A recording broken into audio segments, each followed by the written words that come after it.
As with many people, we escaped the city, taking along Van Carlos and Neolandis to hopefully get them out of the city and not, I guess, assassinated at this point. Traveling just a short distance out to the local Blackbird Ranch, just along the river. Well, I say a little, it's far enough outside the city's influence, so we don't have to worry too much about things. We meet Van Carlos's old friend, Jason Adrill, the runner of the shop. It must have been an informant of some kind. I don't know. The Greetus never was concerned over who, what, and where when it came to the male aspect of the world. Needless to say, arriving there, he gracefully accepts Neolantis and Van Carlos, and dumps the Greetus' favorite person to see ever, Rinia, although she wasn't exactly exciting to see us either. And so, like a bizarre trading system, we traded 2 for 1 and gained ourselves a temporary ally. An unfortunate temporary ally, but a temporary ally. That's gonna happen some other time to find out what happened to that problem. Because, oh boy, does she have the unfortunate life to live in the few times. Very quickly cutting down her enthusiasm and adventurous.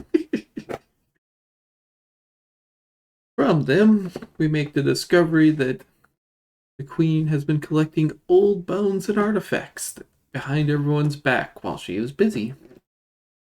An obvious nod to her crown that now bears fangs of what appears to be dragon fangs. To find the origin of choice, surprisingly enough, wasn't as surprising as possible. Not including, her going in and out of the treasury and collecting relics known as the Midnight Teeths from our good friend, one of the most powerful blue dragons around. Hazavon's fangs, or known as the Midnight Teeth to the Shanti, the natives in the land, from way back in a classic hero approach. So it turns out we're secondary adventure to a secondary adventure. So we're now tasked to go to the lovely Thousand Bones tribe, or I believe it's just the Shanti tribe, and ask exactly what can destroy those teeth. Which, seems like a weird concept to have to go and deal with. But either way, off we go, heading towards the Cinderlands, the primary living space of the Shanti. And I will pronounce that for however long I can remember. Heading in, we hear of several different things. There's apparently there apparently is Red Mantis roaming the area.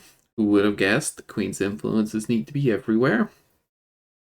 On top of that, there's a fairly strong gargoyle tribe roaming about. At this point, the unfortunate comes down to we're traversing, and primarily now here is the greatest and the drow. And they wonder why we're both people who stayed the longest in existence. Well, everyone else roams off and got. Don't know how they managed it, but they do show up shortly later. In fact, it takes a couple days for them to make it there, so I can only imagine how they got lost on. As we traverse, we get closer and closer to the center lands. I believe it's actually hitting close to the cross point where it's safe and into the hazards, where we meet some of Thousand Bones men, helping us guide us all the way to the place for it. Roaming through, we hear tales of the hunter hunting down the Shalti, what they believe as the ghost of one of the former generals that roamed the land, forever cursed to hunt and kill Shalti men, and his screaming red bolts. Of course, we'll take care of that problem eventually, because we're just that unlucky. Arriving there, we are guided in and greeted, appreciated by Thousand Bones. The return of his body was always the best of going for it. Our small celebration is cut short on the arrival of Crow June, one of the more gruff, brass youth who seems apparently is very follower of it, comes in and well, I think this was a morning celebration now I think about it. Either way, arriving in time to swagger himself around. Seeing us irritates him even more so, for we are trespassers on the land, and we are not normally accepted for trespassing.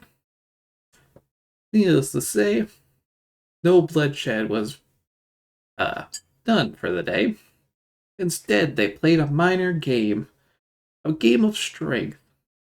Thankfully, the drow was as tough as nails as you'd hope she would be.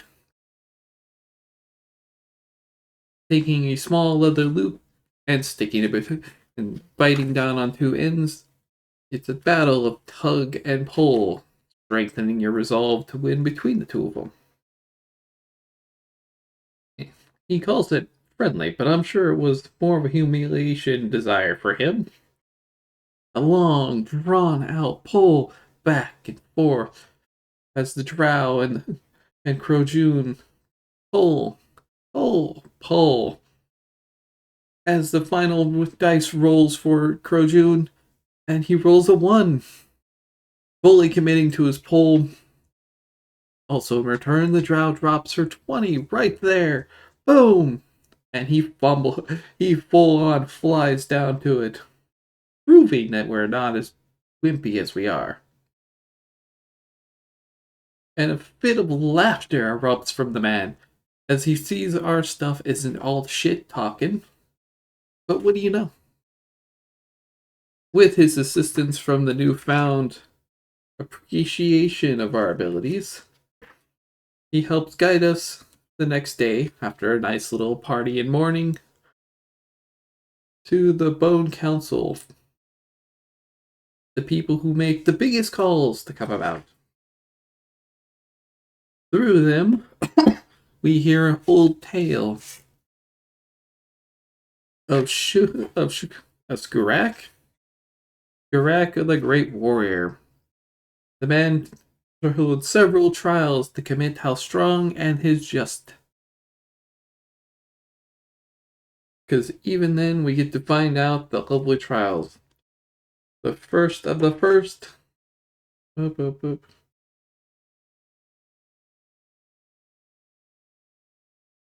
As it stands, we must become one. We must complete the 5 trials of Skurak. We must turn an enemy to an ally. We must repeat his great accomplishment by meeting the Cinderpaw and not defeating it outright, but simply jumping in and returning alive. And believe me, that thing was huge. And not exactly the most accepting idea, but jumping through the belly of the beast is the only task. Third, securing the truth speaker's endorsement. Now this in and of itself is a little more trial and error to it. Especially since truth speakers are not exactly common running around. That's in and of itself is fun. The 4th trial is seek the Trailkeeper's mark. Once again, we must go to another. The Trailkeepers are long gone, but their left behind building still allows you to bear your marks by entering the bottom and finding the marker on it. And last, and sadly easiest, survive the trial of Totem. A very simple task that even the 2 of us could do on our own. Just simply spend 2 days keeping a totem from falling. And in which case, the greediest of the drow didn't really want to do that on their own because they're not exactly excited to do physically fit work. But with some minor employment of magic, we easily completed the task of holding up the totem. As we spent 3 days waiting, we finally accomplish it, and here and lo behold, both the enchantress and the barbarian finally arrived to help with the rest of the tasks. Thankfully enough, because we were not going to be doing some of these on our own. No, no, no.